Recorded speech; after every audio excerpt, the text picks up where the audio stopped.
오늘은 배 없이 차를 타고도 들어갈 수 있는 천마을에 위치한 비밀스러운 동굴을 탐험해 볼 계획입니다. 이 동굴은 물때가 맞아야지만 들어갈 수 있는 비밀스러운 동굴인데요. 그래서 해가 떠 있는 간조 시간이 한 번뿐인 주간에는 하루에 딱 한 번만 들어갈 수 있기 때문에 평소에도 동굴 안쪽을 구경하기 어려운 곳입니다. 그럼 한번 출발해 볼까요?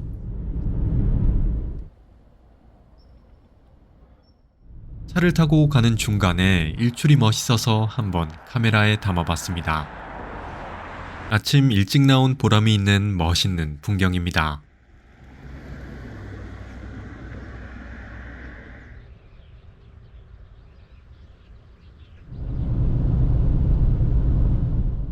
차를 타고 약 1시간을 달려 목적지에 도착했습니다. 차에서 내려 앞에 보이는 길을 따라 걸어갑니다. 숲풀 사이를 빠져나오자 끝이 안 보이는 바닷가와 모래사장이 눈에 들어왔습니다.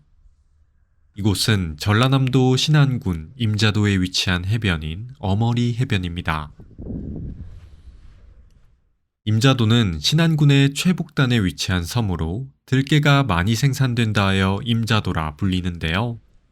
4년 전까지만 해도 배를 타야만 들어올 수 있었지만 2021년 아까 건너온 임자대교가 개통되면서 지금은 이렇게 차를 타고도 입도할 수 있는 섬이 됐습니다. 지금 걷고 있는 어머리 해변은 임자도 남쪽에 위치한 숨겨진 해변으로 독특한 지형과 신비로운 동굴로 유명한 곳입니다. 대방감 있게 펼쳐진 서해바다의 풍경이 참 멋있죠? 오늘 탐험해볼 동굴도 이곳에 위치하고 있습니다. 한번 가볼까요? 오른쪽에 바다를 두고 멀리 보이는 바위로 걸어가면 됩니다.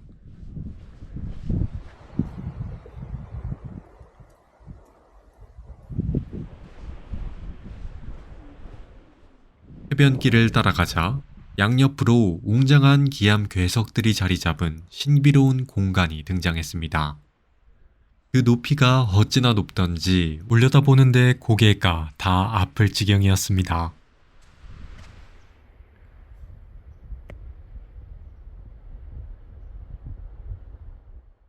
그런데 안쪽을 자세히 보니 절벽 안쪽이 막혀있지 않고 통로를 따라 빛이 들어오고 있었습니다.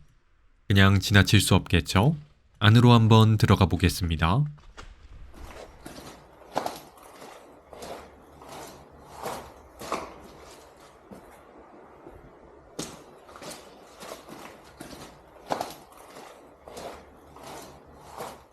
안으로 들어가니 바깥에서는 보이지 않았던 동굴 내부가 눈에 들어왔습니다. 이곳은 어머리 해변 왼쪽 끝에 위치한 동굴인 용난굴입니다. 용난굴은 오랜 세월 파도가 깎아 만든 천연 해식 동굴인데요. 입구가 육지 쪽을 향하고 있지만 출구가 바다와 연결된 관통형 동굴이라는 점이 특징입니다. 혼자 들어가 보는 거라 살짝 무서웠지만 막상 들어와 내부를 살펴보니 그 아름다움이 이루 말할 수 없었습니다.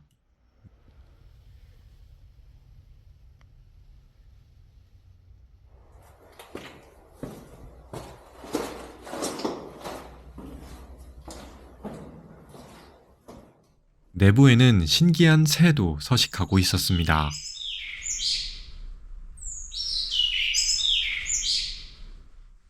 생각보다 길이 험해서 뒤로 돌아갈까 했지만 끝에 뭐가 있는지 너무 궁금해서 도저히 참을 수 없었습니다.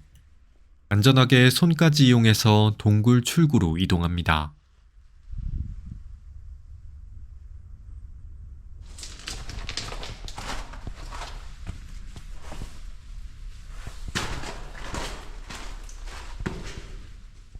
바깥으로 나오니 밟을 수 있는 육지는 없고 바다로 연결된 통로가 있었습니다.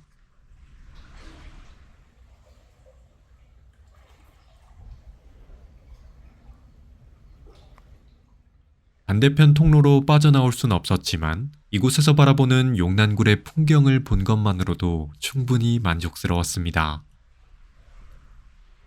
여기서 동굴을 바라보고 있으면 용이 바위를 뚫고 승천했다는 전설이 왜 생겨났는지 이해가 됩니다.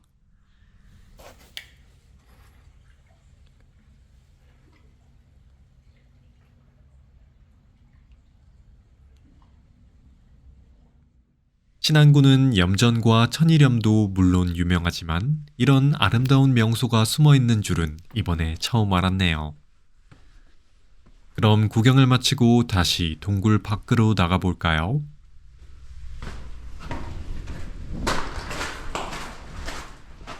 어머리 해변길을 따라 다시 차를 타러 이동합니다.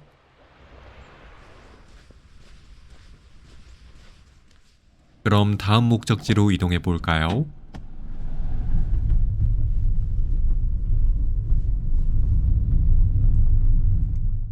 어머리 해변에서 차를 타고 약 5분을 달려 한적한 시골 마을에 도착했습니다.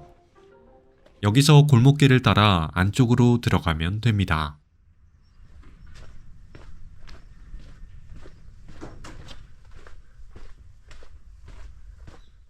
길을 따라가니 잘 정돈된 공원길이 나왔습니다.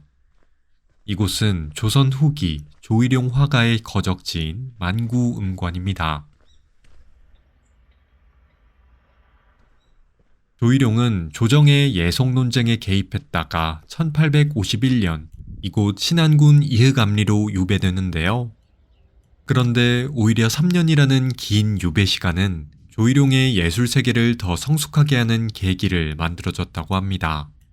특히 매화에 용이 승천하는 모습을 접목시킨 용매화가 유명하다고 하네요.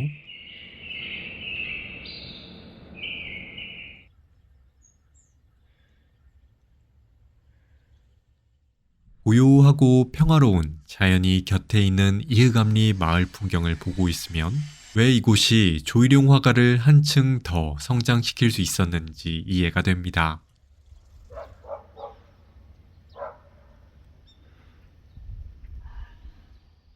여기서 차를 타고 임자도 북쪽으로 가면 조일용 화가의 더 많은 작품을 감상할 수 있는 공간이 있습니다. 한번 가볼까요?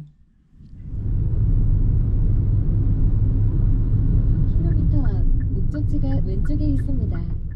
만구음관에서 차를 타고 약 15분을 달려 도착한 이곳은 조일용 미술관입니다.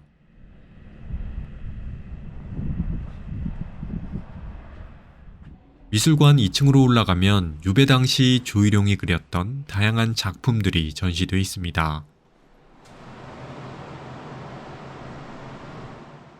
금방이라도 살아 움직일 것 같은 매화의 역동적인 모습이 참 인상적이죠.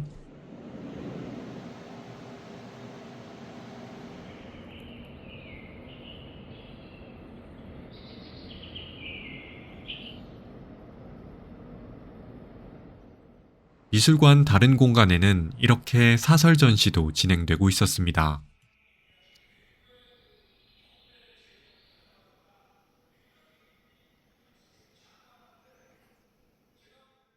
참고로 미술관 밖으로 1분만 걸어가면 아까 어머리 해변에서 봤던 풍경과는 또 다른 광활한 경관이 펼쳐집니다.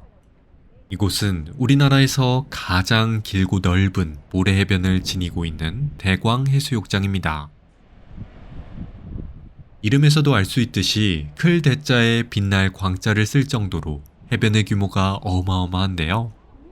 해변의 폭은 약 300m, 총 길이는 무려 12km나 될 정도로 크기가 굉장합니다.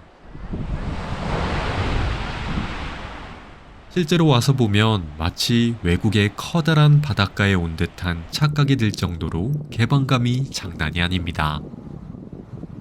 동해바다에서도 볼 수 없는 광활한 풍경이 참 멋이죠.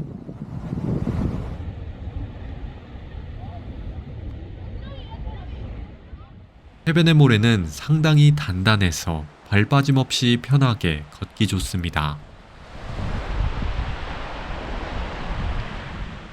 밀물과 썰물이 만들어낸 물결 모양 무늬도 참 아름답네요.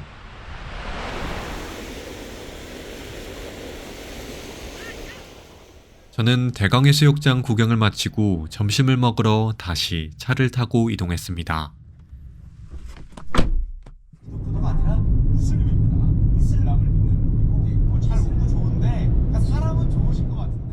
서해와 맞닿아 있는 신안군은 낙지나 젓갈 같은 해산물이 유명한데요.